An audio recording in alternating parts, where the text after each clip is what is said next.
მარინა გონაშვილი, აბრეშუმის სახელმწიფო მუზეუმის დიდი ხნის თანამშრომელი,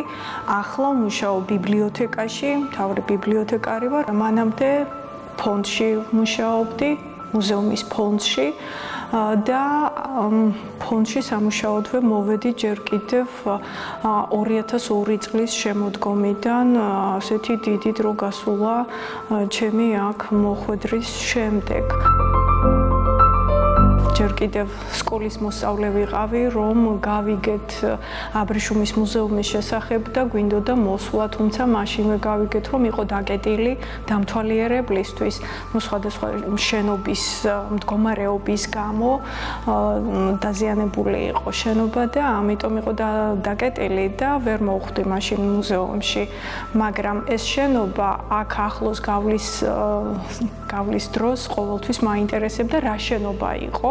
Რაღაც წარწერა ქონდა შემოსასვლელ კართან, ოღონდ წვრილი ასოებით და ქუჩიდან ვერ ვკითხულობდი და არც არავინ დამინახავს შემოსული ან გასული, რომ მენახა და ან ადამიანები რა საქმიანობისთვის შემოდიოდნენ აქ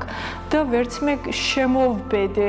შემოსვლა იმ წარწერის წასაკითხად და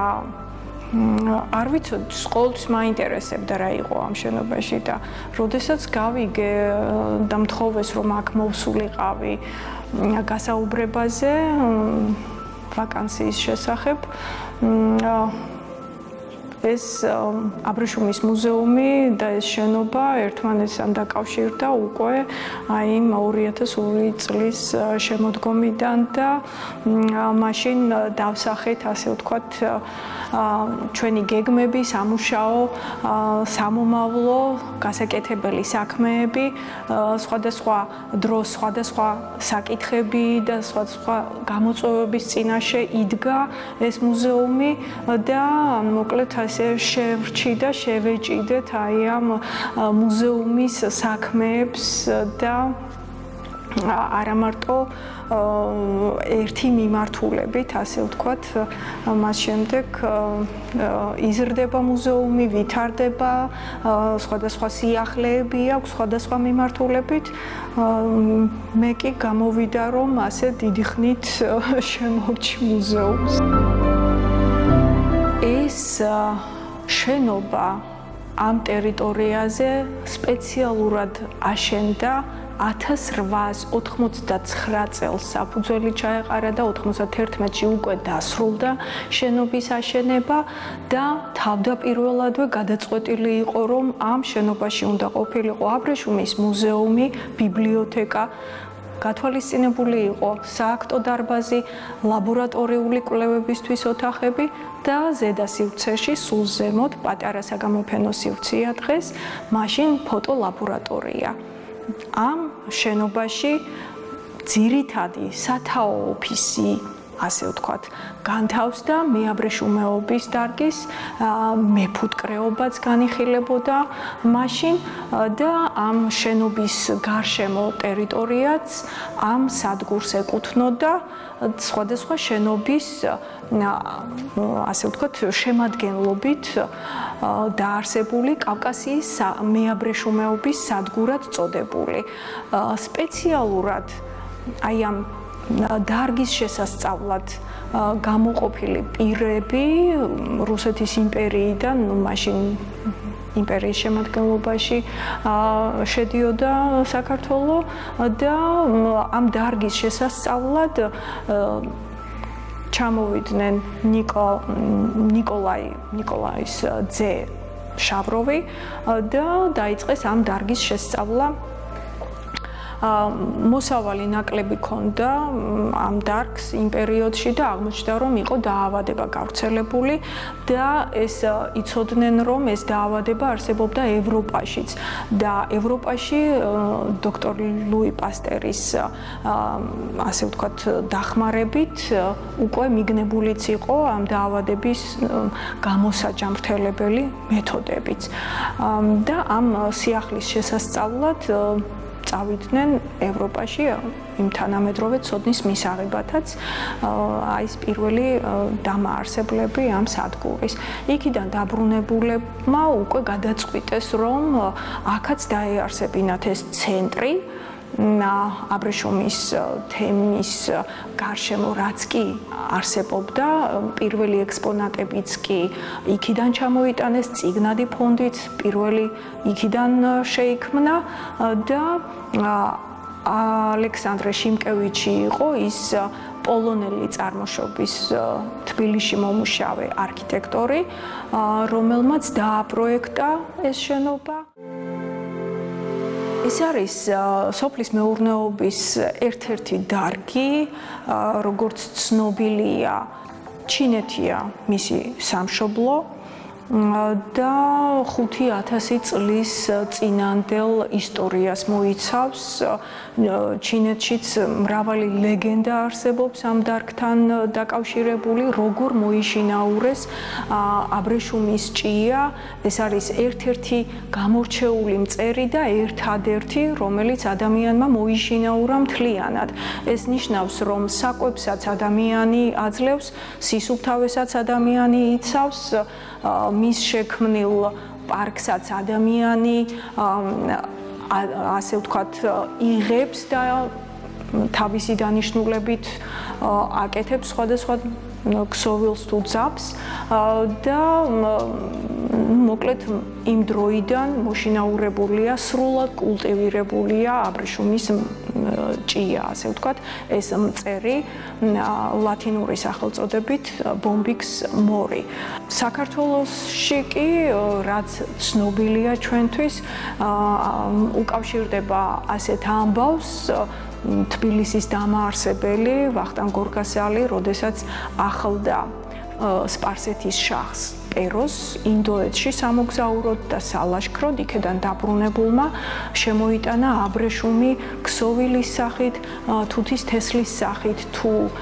ჭიის კვერცხის სახით. ეგ მაინც და მაინც დადასტურებული არ არის, თუმცა კავკასიაში მეცნიერებს გამოკვლეული აქვთ, რომ აღმოჩენილია ენდემური ფორმა თუთის ხის. ასე რომ ვარაუდობენ, რომ სადაც კარგად არის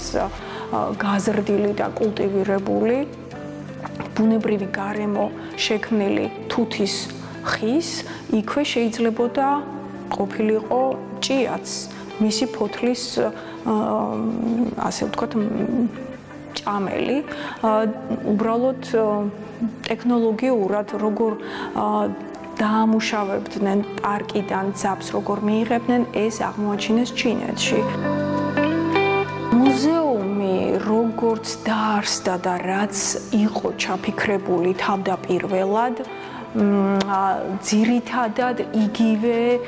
პრინციპით ვაგრძელებთ მუშაობას და ვცდილობთ, რომ დავიცვათ ის ძველი ექსპონატები და კოლექციების სახით, რაც არის შემორჩენილი, რა თქმა უნდა, ამავე დროს ვითარდება და ახალი ექსპონატები შემოდის და ემატება ჩვენს კოლექციებს, მაგრამ ეს არის ძირითადად ძველი შექმნილი კოლექციები და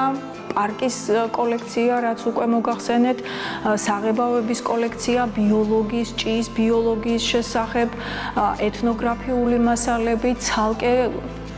ოთახი გვაქვს დათმობილი, ასე ვთქვათ, თუთის სამყარო წოდებული და თუთის თესლიდან დაწყებული სხვადასხვა ჯიშის და სხვადასხვა ფორმის თუთის ნიმუშებია წარმოდგენილი. ქსოვილის სხვადასხვა ნიმუშებია, ქართული, უცხოური, ხელნაკეთი, მანუფაქტურული წარმოების, ფაბრიკული წარმოების, ასე რომ მრავალფეროვანია მაგ მხრივ ჩვენი მუზეუმი. პირველი ექსპონატები, მათ შორის წიგნადი ფონდის სახით, ბიბლიოთეკა იყო ჩაფიქრებული და გაჩნდა, ასე ვთქვათ, მე-19 საუკუნეში, 80-იან წლებში, 1887 წელს დაარსებული მუზეუმია და ბიბლიოთეკა და იმ დროიდან ინახება ძველი წიგნადი ფონდი და ივსება პერიოდულად. ძირითადად მეაბრეშუმეობას უკავშირდება, მეთუთეობას,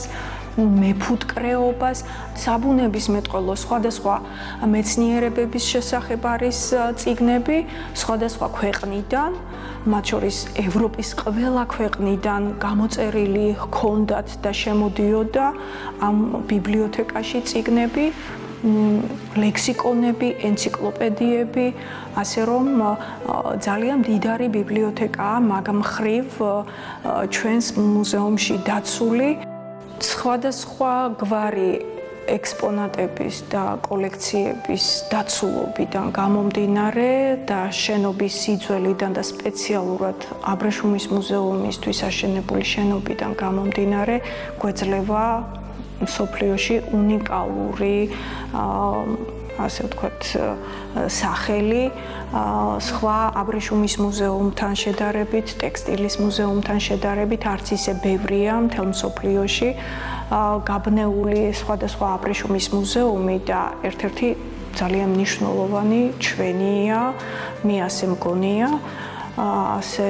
მიმაჩნია და აქ სხვადასხვა ქვეყნიდან შემოტანილი ექსპონატების დაცულობის თვალსაზრისით, იმ ისტორიის დაცულობის თვალსაზრისით ერთ-ერთი მნიშვნელოვანი გარემოა შექმნილი, რასაც ვაცნობთ ჩვენს დამთვალიერებელს, აქაური საქმიანობის გაცნობა იმდენად შთამბეჭდავი აღმოჩნდა ჩემთვის, რომ და ის გამოწვევები, რის წინაშეც იდგა მუზეუმი, რომ მართლა გამიჭირდება იმის ზუსტად თქმა და კონკრეტულად თქმა, რის გამო შემოვჭი ამ დრომდე ამ მუზეუმს, მაგრამ ეს არის ერთ-ერთი ის მიზეზი, რის გამოც ყველაფერი ადვილი რომ ყოფილიყო, შეიძლება სხვა გზაზე წავსულიყავი, მაგრამ ის გამოწვევები და ის სირთულეები ზუსტადაც ჩავთვალე, რომ უნდა გამევლო და ერთად გაგვევლო, ასე ვთქვათ, მუზეუმის იმ გამოწვევების გადალახვა, ჩემი აზრით, რა გამოწვევაშიც, ასე ვთქვათ, ასე თუ ისე მომიწია ყოფნა და შევძელით ამ პრობლემის დაძლევა და დღეს უკვე არის აბრეშუმის მუზეუმად წოდებული ეს სივრცე.